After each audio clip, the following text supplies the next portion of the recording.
मुसलमान फिर ज़माने के ये अनमोल हो जाए।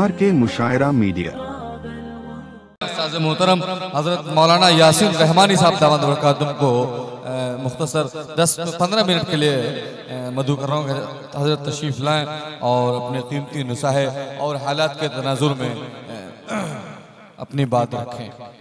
हजरत मौलाना यासीन साहब रहमानी दामद बरकातुहू सदरुल मुदर्रिसीन मदरसा मिसबाहुल उलूम अहरो चलना बाका। अल्हम्दुलिल्लाह अल्हम्दुलिल्लाहिल्लज़ी लम यज़ल वला यज़ाल हय्यन क़य्यूमन आलिमन क़दीरन मुदब्बिरन समीअन बसीरा व नशहदु अन ला इलाहा इल्लल्लाह वहदहु ला शरीका लह व अशहदु अन्ना मुहम्मदन अब्दुहु व रसूलुहु। अम्मा बाद फ़क़द क़ाल अल्लाहु तबारक व तआला फ़ी कलामिहिल मजीद अऊज़ु बिल्लाहि मिनश शैतानिर रजीम बिस्मिल्लाहिर रहमानिर रहीम। इन्ना नहनु नज़्ज़लना ज़िक्र व इन्ना लहु लहाफ़िज़ून। वक़ाल नबी सल्लल्लाहु तआला अलैहि वसल्लम मन युरिदिल्लाहु बिही खैरन युफ़क़्क़िहु फ़िद्दीन औ कमा क़ाल अलैहि सलातु वस्सलाम। वह मुअज़्ज़ज़ थे ज़माने में मुसलमान होकर, वह मुअज़्ज़ज़ थे ज़माने में मुसलमान होकर और हम खार हुए तारीके कुरान होकर। सदर इजलास स्टेज में जलवा फरोज मुअक्कर उलमाए किराम ज़हीन व फ़तीन हज़रात सामिईन इज़ाम पसे पर्दा बैठी हमारी माँ बहनें, आज का ये कीमती इजलास दस्तार बंदी और इस्लाह मुआशरा के ताल्लुक़ से है। आज का ये प्रोग्राम इस नौइयत से भी बड़ी अहमियत के हामिल है कि जिसका ताल्लुक़ कुरान करीम से मरबूत है कि जिन बच्चों ने कुरान मजीद को हिफ्ज़ मुकम्मल किया उसकी दस्तार होनी है और उसी मुनासिबत से आज का इजलास मुनक़िद किया गया है। तो जिसकी निस्बत कुरान के जानिब की जाए तो यकीनन वह इजलास व नशिस्तगाहें अहमियत के हामिल हो जाती है। इस तनाजुर में आज का इजलास भी यकीनन एक अहमियत के हामिल है। बहुत मुख्तसर वक्त में चंद बातें अर्ज करनी हैं। कुरान, हिफ्ज़ कुरान और हुफ़ाज़ के मकाम मर्तबा से मुताल्लिक़ अल्लाह तबारक व तआला ने इरशाद फरमाया, इस कुरान को हमने नाजिल किया और हम ही इसकी हिफाजत करेंगे। यही एक सवाल पैदा होता है कि आसमानी किताब सिर्फ कुरान नहीं बल्कि तौरेत भी है, ज़बूर भी है, इंजील भी है, दिगर अंबिया पर सहाइब भी दिए गए, लेकिन कुरान के अलावा दिगर किताबें अपनी असली शक्ल सूरत पर बाकी नहीं रह पाई। उसकी क्या वजह है? हजरात उलमा ने लिखा है कि तौरेत, ज़बूर, इंजील वह एक किताबी शक्ल में इनायत की गई थी। वह एक मकतूब था जो हजरत अंबिया अलैहिमुस्सलातु वस्सलाम को दिया गया। लेकिन कुरान करीम जो है ये किताब नहीं, ये अल्लाह का कलाम है। यही वजह है कहा गया है तबर्रक बिल कुरान फइन्नहु कलामुल्लाह, कि कुरान से बरकत हासिल करो इसलिए कि अल्लाह का कलाम है, ये अल्लाह का कलाम है।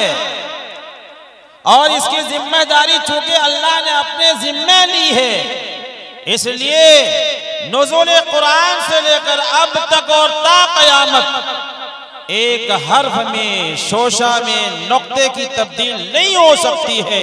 यही हमारा ईमान कहता है, यही हमारा अकीदा कहता है। इसलिए कि कुरान ने ऐलान किया है हम ही इसकी हिफाजत करेंगे। जिसकी हिफाजत की जिम्मेदारी रब्बुल आलमीन ने ले ली हो वो कयामत तक तहरीफ नहीं हो सकती है।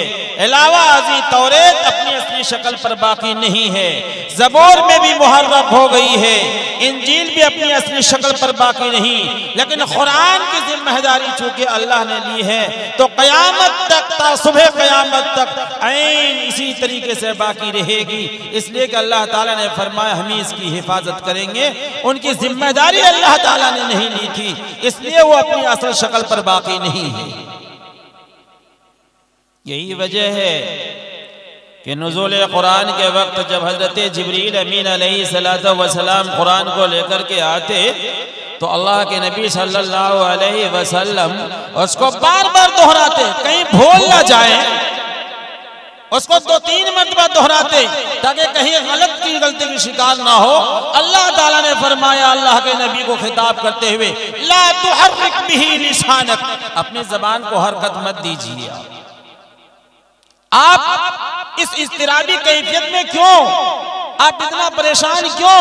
एक मरतबा मैं कह रहा हूं, उस पर बार बार आपकी जबानें चल रही हैं। ला तुहर्रिक बिही लिसानक, अपनी जबान को हरकत ना दीजिए। इन्ना अलैना जमा, ये मेरी जिम्मेदारी है उसको जमा करना, मेरी जिम्मेदारी उसको पढ़वाना। इसलिए कि मैंने इसकी जिम्मेदारी हिफाजत की ले ली है। इसलिए आपको मुसीबत मोल नहीं लेना है, आपको मुशक्कत नहीं उठाना है। ये अल्लाह ताला ने इरशाद फरमाया। इसके अलावा दीगर किताबों में ये मसला मौजूद नहीं था। और किताब और कलाम में बड़ा फर्क है। पहले जमाने में खत लिखा जाता था, लोग खत से और मकतूब से पैगाम की आगाही तो हो जाती थी कि क्या कहना चाहता है, लेकिन वही आज के जरिए में जो बजरिए फोन गुफ्तगू होती है तो जहां पैगाम की हकीकतें वाज़ेह होती है, आगे वाले जो कहना चाहता है उससे जो जानकारी मिलती है, वही कहने वाले के अंदाजे बयां, उसकी गर्म जोशी, उसकी लबो लहजे का भी पता चलता है। इसलिए मकतूब अलग चीज है और बराए रास्त गुफ्तगू करना, बात करना ये अलग चीज है, दोनों में फर्क है। यही वजह है कि कुरान मजीद किताब की शक्ल में नहीं, अल्लाह ताला का कलाम है जो अल्लाह के नबी सल्लल्लाहु अलैहि वसल्लम पर नाजिल किया गया। यही वजह है कि जब वही का नुज़ूल होता था तो पहले से एक बिजली, एक बादल गरजने की तरह और घंटी बजने की तरह आवाज आया करती थी और अल्लाह के नबी सल्लल्लाहु अलैहि वसल्लम पसीने से शराबोर हो जाया करते थे। बुखारी की रिवायत है, सलसलतुल जरस की हदीस, हजरत उलमा जानते हैं कि दूर से घंटी की बजने की आवाज आती। पहले जमाने में तार हुआ करता था, कहीं से कोई बात आती तो पहले ही तार की खड़खड़ाहट की आवाज, उसकी भिनभिनाहट की आवाज आया करती, लगता था कि कुछ आने वाला है। ये सलसलतुल जरस की कैफियत अल्लाह के नबी पर जब वही नाजिल होती थी इस तरीके से होता था। इसलिए तौरेत, ज़बूर, इंजील, दिगर साहिब वो अलग चीज है, कुरान अलग चीज। अल्लाह के नबी ने, अल्लाह ताला ने फरमाया हम इसकी हिफाजत करेंगे। अब रही बात, ये हिफाजत के कई किस्म है। एक हिफाजत किताबत के जरिए से है, कुरान मजीद के नुस्खे तैयार हो रहे हैं, और एक है ये हुफ़ाज़ किराम तैयार हो रहे हैं जिसके सीनों में कुरान मजीद महफूज है, और इन बच्चों के जरिए से कुरान मजीद की हिफाजत का मुअस्सिर तरीका अपनाया जा रहा है। आज के दौर में, आज के इस टेक्नोलॉजी दौर में सभी लोग जानते हैं, कंप्यूटर में कुछ लोग कुछ काम करते हैं तो उसकी हिफाजत, उसको महफूज करने का 2 किस्म का डेटा होता है, एक सॉफ्ट और एक हार्ड कॉपी होता है, एक सॉफ्ट कॉपी होता है, एक हार्ड कॉपी होता है। अगर किताबत के जरिए से हो रहा है और एक सीने के जरिए से हो रहा है, अगर बच्चों को सीने के जरिए से हो रहा है, एक किताबत और मुसहफ के शक्ल में हो रहा है, तो गोया हार्ड कॉपी भी तैयार हो रहा है, सॉफ्ट कॉपी भी तैयार है। अंग्रेज का वक्त आया, अंग्रेजों ने कुरान मजीद को खरीदना शुरू किया कि आहिस्ते आहिस्ते ख़त्म कर दें और उसके बाद तरमीम करके कुरान मुहर्रफ करके हम बीच में लाएंगे। एक पादरी ने कहा ये काम आप बेकार कर रहे हैं, कर नहीं सकते। का क्यों, हमारी ये कोशिश क्यों बर्बाद जाएगी? कहा हाँ, चुनाचे 9 साल का बच्चा को लाया, कुरान पढ़ो, खड़े खड़े पढ़ दिया। 8 साल के बच्चे को लाया, खड़े खड़े पढ़ दिया। का बताओ ये सीने से कुरान मजीद को कहां से निकालोगे? आज 7 साल 8 साल के बच्चा भी हाफिज हो रहा है और बसा औकात देखा गया है 60-70 साल के लोग भी जब शौक पैदा होता है तो वो भी कुरान मजीद के हाफिज होते जा रहे हैं। ये हिफाजत कुरान का एक जरिया है। और आज ये हुफ़ाज तैयार हो रहे हैं, इन हुफ़ाज का भी बड़ा मकाम है। हदीस पाक में आया है, अल्लाह के नबी सल्लल्लाहु ताला अलैहि वसल्लम ने इरशाद फरमाया, ये हुफ़ाज कोई मामूली नहीं, जहां इनका जाती मकाम है बहुत ऊंचा, कि जितना पढ़ेगा, जितनी आयतों की तिलावत करेगा, उतना दर्जा जहां इन बच्चों को दर्जा बुलंद होगा। वहीं उसके खाते में इस बात की भी है कि 10 ऐसे जहन्नमी जिसका जहन्नम में जाना फैसला हो चुका है, उस हाफिज़े कुरान की सिफारिश की बुनियाद पर अल्लाह ताला उसको जन्नत इनायत फरमा देगा। ये एक हाफिज़े कुरान का मकाम है। लेकिन वहीं हजराते उलमाए किराम ने जो सराहत की है, मैं वाज़ेह लफ्ज़ में कहूं कि 10 जहन्नमियों को जहन्नम से निकाल करके जन्नत में जो दाखिल फरमा देंगे, उसकी जो सिफारिश करेंगे, वो सिफारिश किसके हक में साबित होगा? हजरात उलमा ने लिखा, एक बच्चा हाफिज होता है तो उसके खानदान, उसके परिवार, उनके रिश्तेदारों में 2 किस्म के लोग होते हैं। एक किस्म के वो लोग होते हैं जो हाफिज होते देखकर उसे खुशी होती है, उसको दुआएं देते हैं, उसकी हिम्मत अफजाई करते हैं, और बाज वो लोग होते हैं उसका मॉरल सपोर्ट करते हैं, और बाज वो लोग होते हैं जो हिफ्ज़े कुरान को देख करके उनको हिम्मत अफजाई के बजाय दिल शिकने का काम करते हैं, हिम्मत पस्त करने का काम करते हैं, और कह देते हैं अरे कुरान मजीद को रटने से क्या हो जाएगा, ये तोता मैना की तरह कुरान मजीद रट रहे हो, क्या हो जाएगा, हाफिजी हो जाओगे, 5-6 हज़ार से तुम क्या कर लोगे। इस किस्म के उसे तान तशनी दिया जाता है, उसके हिम्मत को पस्त करने का काम किया जाता है, हिम्मत अफजाई के बदले में उसको एहसास कमतरी के शिकार बनाने की कोशिश करता है। साथ साथ उनके वालिदैन को भी कहता है अरे तुमने तो कुरान को रटने में लगा दिया, उसे डॉक्टर बनाते, उसे इंजीनियर बनाते, उसे पायलट बनाते, उसे IAS बनाते, उसे IPS बनाते, उसको ये बनाते वो बनाते, तुमने कहाँ लगा दिया, तुमने कहाँ भेज दिया है ये। इस किस्म का करके खुद बच्चे को भी एहसास कमतरी के शिकार करने का काम करते हैं, उसके गार्जियन को भी पस्त करने का काम करते हैं। हजरात उलमा ने लिखा है साफ लफ्जों में, कल क़यामत के दिन जो 10 लोगों के बारे में सिफारिश की हक और सिफारिश की तौफीक दी जाएगी, तो उन लोगों के बारे में दी जाएगी जिन लोगों ने उस बच्चे को मॉरल सपोर्ट किया है, हिम्मत अफजाई किया है, उसको हमेशा दुआएं दिया है, दिलचस्पी लिया है सिलसिले में, उनको कतन उसके हक में तौफीक नहीं दी जाएगी। जिन्होंने दुनिया में उसकी हिम्मत को पस्त करने का काम किया है, उसको हकीर समझा है और घटिया निगाहों की तरफ तवज्जो दिलाया है, ऐसा लोग चाहे खानदान ही की क्यों ना हो, रिश्तेदारी क्यों ना हो, भाई और चचा ही क्यों ना हो, उनके बारे में उस हाफिज को तौफीक ही नहीं दी जाएगी कि उसके बारे में सिफारिश करेगा कि इसे जन्नत ले जाए। इससे पता चलता है और इस हकीकत से आपको आगाह होना चाहिए अगर आपने अपने बच्चे को हाफिज नहीं बना पाया तो कम अज कम जो हाफिज हो रहा है उसकी हिम्मत अफजाई करनी चाहिए, उसको दुआई देनी चाहिए। अल्लाह ताला ने अगर नवाजा है तो मॉरल सपोर्ट करना चाहिए, उसकी मदद करना चाहिए, ताउन करना चाहिए। इसी बुनियाद पर बाज हमारे अहले इल्म तबका अगर उनकी औलाद हाफिज नहीं होते हैं तो किसी गरीब, यतीम, मिस्कीन और समाज के दबे कुचले इन बच्चे को लेकर के उसे हाफिज बनाने का काम करते हैं कि हाफिज बनाने में बड़ा मकाम है।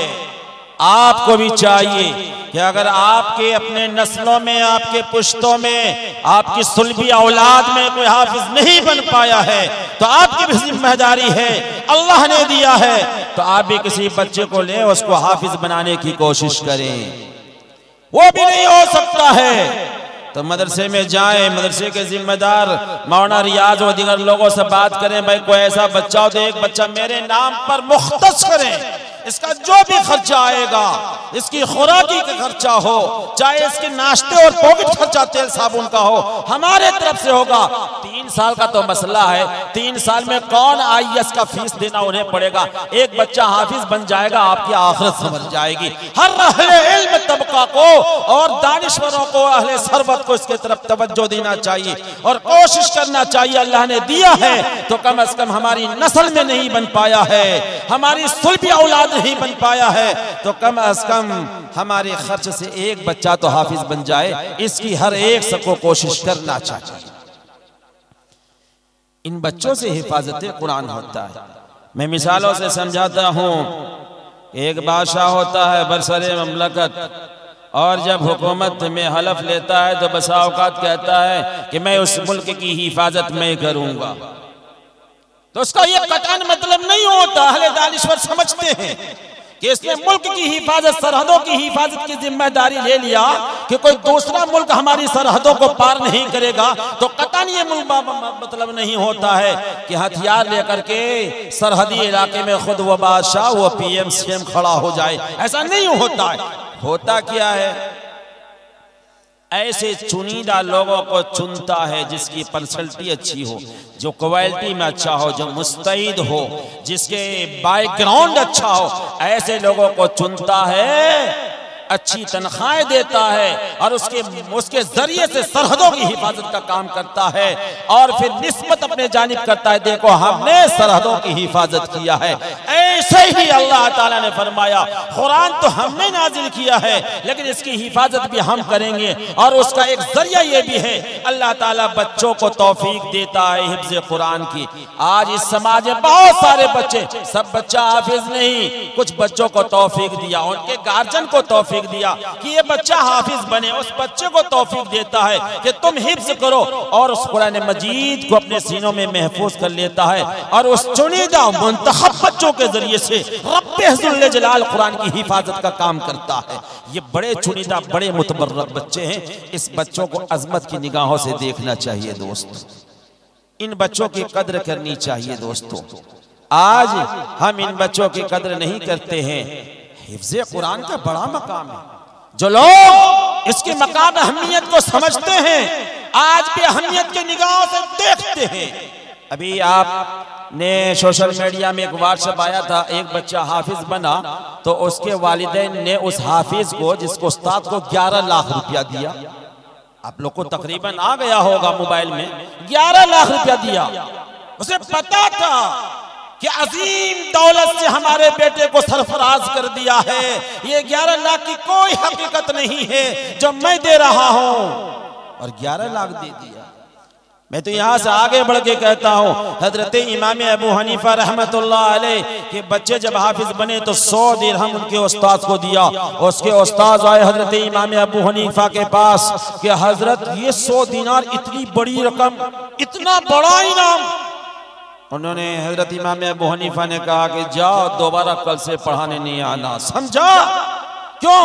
इसलिए हिफ्ज़े कुरान के मुकाबले में इस 100 दिरहम को तुम कहते हो इतना बड़ा इनाम, इतनी बड़ी इनायत, गोया कि तुमने कुरान की दौलत को हकीर समझा, कुरान की अजमत को तुम हकीर समझ रहे हो। ये है बात। इसलिए मैं गुजारिश करूंगा इस मुख्तसर से वक्तों में नाज़िम इजलास की बहरहाल उनका देखना ही इशारा होता है। मैं याद आपसे करूं इसकी कद्र अहमियत समझें, इन मदारिस की अजमत के निगाहों से देखें। एक तो दुश्मनाने इस्लाम इन मदारिस को खत्म करने की कोशिश कर रहे हैं, उसकी नापाक इरादा यही है ये मदारिस खत्म हो जाएंगे, कुरान का पढ़ना पढ़ाना खत्म हो जाएगा, तब आहिस्ता आहिस्ता अपनी नापाक चाल में हम कामयाब हो जाएंगे।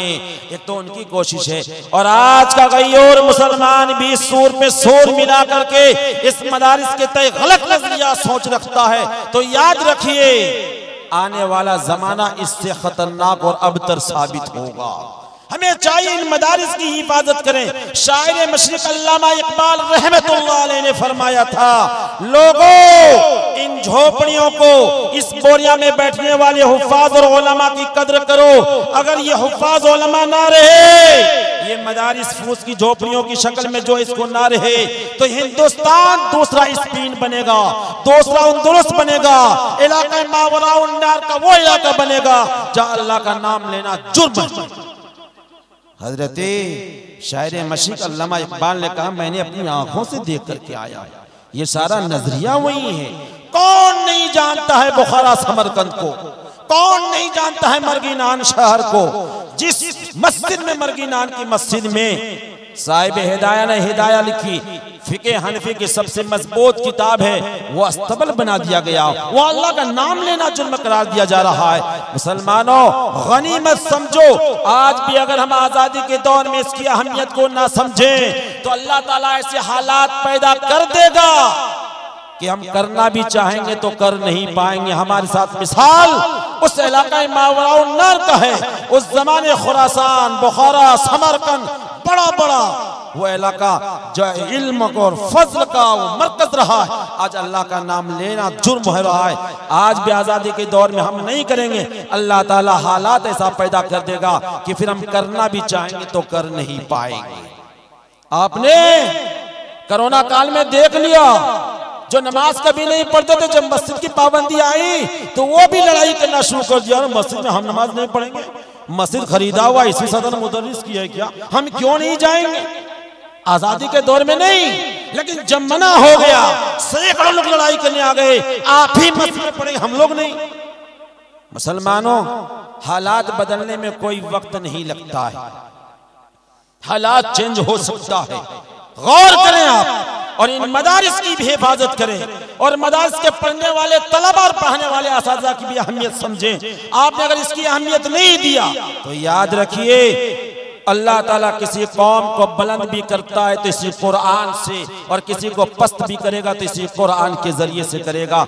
इसलिए शायर ने कहा, वो मुअज़्ज़ज़ थे जमाने में मुसलमान होकर, आज हम खार हुए तारिक कुरान बनकर। आज कुरान पर हमारा अमल नहीं है। एक जमाना था फजर के बाद गलियों में जाते तो कुरान की आवाजें आती थी तिलावत की। आज गलियों में आप घूमिए फजर के बाद, नाच की तो आएगी, गानों की तो आएगी, कॉमेडियों की तो आएगी, मोबाइल की तो आएगी, लेकिन कुरान की तिलावत की आवाज शायद बायद आएगी।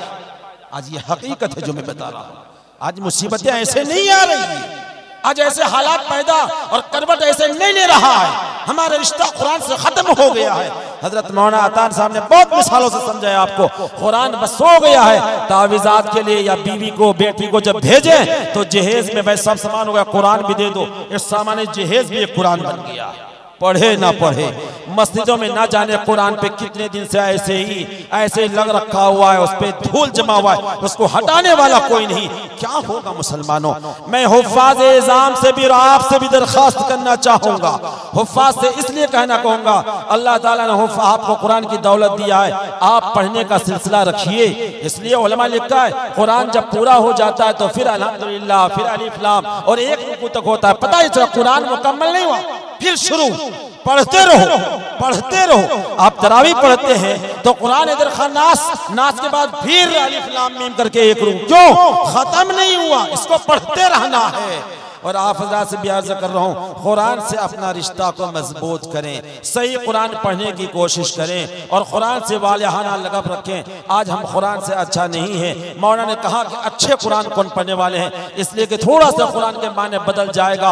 अल्हम्दु की जगह पे अल्हम्दु कहेंगे तो अल्लाह की शान में गुस्ताखी हो जाएगी। हम कहते हैं कुल हुवल्लाहु अहद, अल्लाह एक है कहिए। अगर हम कहेंगे कुल हुवल्लाहु अहद तो कहेंगे खाइए अल्लाह एक है, बहुत माने बदल जाएगा। और इल्म के लिए कोई वक्त नहीं है। उतलबुल इल्म हदल हद। अल्लाह ने मुझे अर्ज ये करनी थी अल मुख्तसर वक्त में बातें, और कई मिसालों से मैं आपके सामने अर्ज करना चाह रहा था, लेकिन हमें एक बात यही है कि कुरान से अपना ताल्लुक जोड़ें, इदारे से अपना रिश्ता मजबूत करें, हुफ़ाज़ की मकाम को हम समझें और ख़ुद कुरान से अपना लगाव जोड़ें। जब ये रिश्ता हमारे साथ रहेगा इंशाअल्लाहुल अज़ीज़ तो हम कामयाब व कामरान रहेंगे। अल्लाह ताला हम सबको कहने से ज्यादा अमल करने की तौफीक इनायत फरमाए। रब्बना तक़ब्बल मिन्ना इन्नका अंतस समीउल अलीम व आखिरी दावाना अनिल हम्दुलिल्लाहि रब्बिल आलमीन।